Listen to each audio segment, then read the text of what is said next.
नमस्कार साथियों, आप सबका पुनः स्वागत है श्रद्धा वेद पुराण में। तो आज हम लोग डिस्कस करेंगे श्रीमद् भगवद गीता अध्याय 11 श्लोक अर्थ 31। इससे पहले हम लोगों ने अध्याय 1 से 10 तक के सभी श्लोक अर्थ सरल हिंदी भाषा में दोनों ही चैनल श्रद्धा इष्ट ज्योतिष श्रद्धा वेद पुराण में अपलोड कर दिए हैं।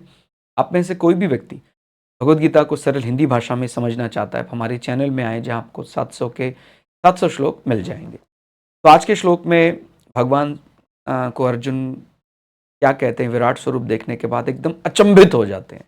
इस प्रकार से आप इससे पहले वाले श्लोक पढ़ेंगे तो आपको समझ में आएगा कि कैसे 29वें श्लोक में 30वें श्लोक में कि अर्जुन के विस्मय की कोई सीमा ही नहीं है कि क्या हो रहा है। तो अब अर्जुन जो है उस जानना चाहते हैं कि क्या करना चाहिए प्रभु, मैं आपका रूप देखकर मैं घबरा रहा हूँ, आप मुझ पर कृपा कीजिए। तो मुझे बतलाइए कि आप उग्र रूप वाले कौन हैं। यानी जब यहाँ ये बात भी समझ में आती है कि अर्जुन जानते हैं कि सामने मेरे भगवान कृष्ण ही थे, लेकिन जब हम कुछ विशेष उस रूप में पाते हैं, हम ये भी समझते थे कि वो अर्जुन भी समझते थे कि वो भगवान है, लेकिन वो एक ऐसा स्वरूप उन्होंने देखा जो उनकी यानी हमने मन में सोचा हुआ है भगवान ऐसा होगा, सात्विक होगा, शायद उसमें रासिक होगा, तामसिक होगा कि नहीं होगा। तो उन्होंने जब देखा तो उनकी कल्पना की सीमा ही सब समाप्त होगी। भगवान कैसा हो सकता है, मैं तो समझ ही नहीं पा रहा हूँ। तो उन्होंने फिर से एक प्रकार से इसको बोलते हैं क्लैरिफाई करने के लिए, भगवान आप ही है ना, ये कि हम अपने हिसाब से भगवान को एक अपने मन में एक इमेज बना लेते हैं। भगवान तो सब संसार में अच्छा अच्छा ही है। ये भी समझना है कि वो माने सत्व है, रज है, तम भी है। वो हम सबको बनाने वाला भी है, पालन करता भी है और सबका संहार करता भी है।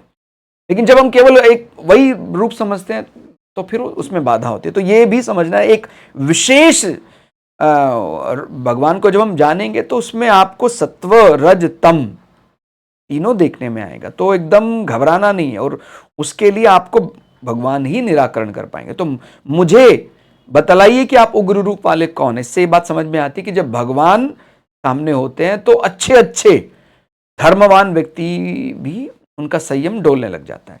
ये देवों में श्रेष्ठ, क्योंकि उसने देख लिया सब देवता आदि जितने भी हैं संसार के सामान्य, वो सब इस विराट स्वरूप के अंदर समाहित हैं। वो उनकी प्रार्थना भी कर रहे हैं, वो उनके विराट स्वरूप में भी हैं। आपको मैं नमस्कार करता हूं और मैं क्या दे सकता हूं उस रूप में, कुछ बचा ही नहीं कि जिसके लिए मैं कहूं प्रभु मैं आपको ये समर्पित करता हूं। सब कुछ तो आपके इस विराट स्वरूप में मैंने देख लिया, तो मैं तो आपको मैं वंदना ही कर सकता हूं आपकी। आप प्रसन्न होइए, आप मुझ पर प्रसन्न होइए। अगर मैंने जाने अनजाने कोई गलती की है तो आप क्षमा कीजिए मुझे, मैं क्षमा प्रार्थी हूं। आदि पुरुष आप शुरू से ही हैं, ये बात समझ में आ गई अर्जुन को। आप विराट स्वरूप देखकर कि आप तो सब कुछ है आपके रूप में, आप शुरू से ही आदि पुरुष। आपको मैं विशेष रूप से जानना चाहता हूं, मैं आपके बारे में और समझना चाहता हूं। जो मेरी मति, मेरी बुद्धि, जितनी संसार की मेरी बुद्धि है, जो मेरा कैलकुलेटिव ब्रेन है, जो मैंने सीखा है संसार में रह रह के, उसके अनुसार तो मैं नहीं जान सकता हूं पूरी तरह से। आपको ही मुझे समझाना पड़ेगा, क्योंकि मैं आपकी प्रवृत्ति को नहीं जानता हूं। इतना जानने के बाद भी, मतलब कोई बड़े बड़े अर्जुन कोई सामान्य व्यक्ति नहीं है, भगवान के सखा हैं, बहुत अच्छे से बारीकी से समझते हैं धर्म। ऐसा व्यक्ति भी जब कहता है कि प्रभु मैं आपको नहीं जान पा रहा हूं, तो ये आप समझ लीजिए जब भी भगवान का स्वरूप हमारे सामने आएगा तो अच्छे अच्छे व्यक्ति उस भगवान के स्वरूप को देखकर घबरा जाते हैं कि चिंतन में ही नहीं आ सकता है भगवान का स्वरूप ऐसा है। थोड़ा और सरल करके यदि समझे, कहते हैं उद्देश्य जानने की जिज्ञासा। अर्जुन पूछते हैं कि आप इस भयानक रूप में कौन हैं, कि आपका ये जो स्वरूप देखा है, मैं क्या वास्तव में आप ईश्वर हैं, आप कौन हैं? क्योंकि मैं तो आपको ये समझता था कि ठीक है आप सत्व में होंगे, रज में, आप तो तमस में भी हैं। तो हमारा जो खुद का बनाया हुआ एक, जिसको बोलते हैं बनावटी रूप हमने बनाया कि भगवान ऐसे हो सकते हैं, भगवान वैसे भी हैं और भगवान जो नहीं भी है उसमें भी है। इसके लिए, इस चीज के लिए हमें तैयार रहना चाहिए कि भगवान सत्व रज तम तीनों ही रूप में, बनाने वाला तो वही है। तो कहते हैं वो जो भयानक रूप देखकर अर्जुन घबरा गए, इसलिए वो पुष्टि करना चाहता है प्रभु आप ही है ना वो। और जीवन के रहस्य को समझने की जिज्ञासा, मनुष्य जब जीवन की बड़ी घटनाएं, संकट, परिवर्तन, मृत्यु, विनाश देखता है तो पूछता है ये सब क्यों हो रहा है। अर्जुन का प्रश्न एक प्रकार हर मनुष्य का प्रश्न है कि भाई इस प्रकार की घटनाएं घटती तो सामान्यतः हम क्या कहने लग जाते हैं, ईश्वर थोड़ी ऐसा करता है, उसके अलावा कोई करने वाला ही नहीं है।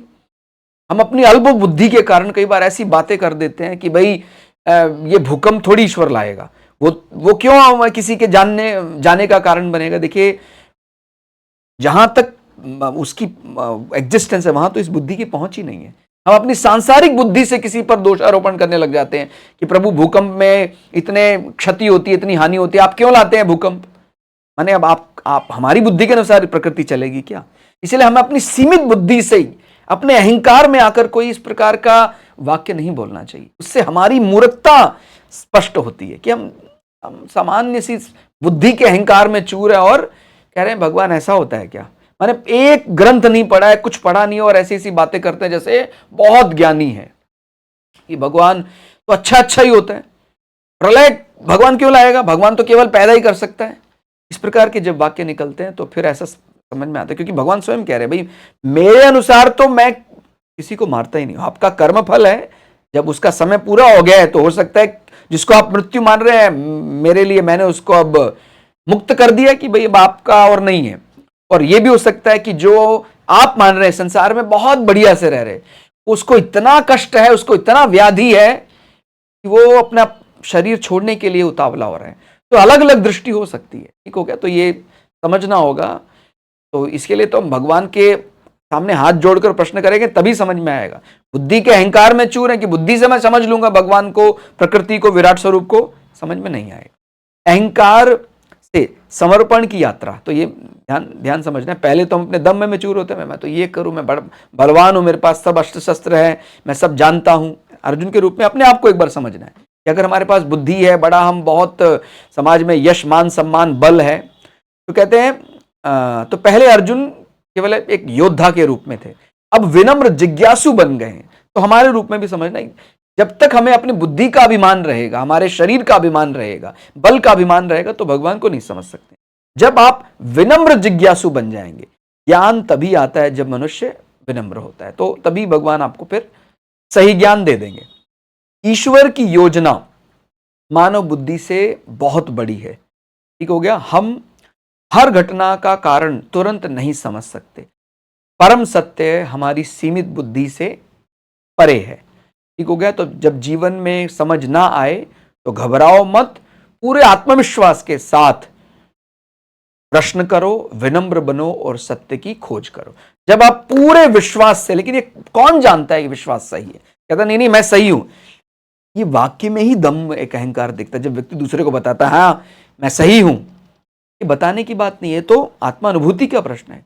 जब आप पूरी तरह की नहीं, मेरे विश्वास में अब कोई कमी नहीं रह गई है, तो फिर उसका उत्तर परमात्मा प्रकृति दे ही देती है।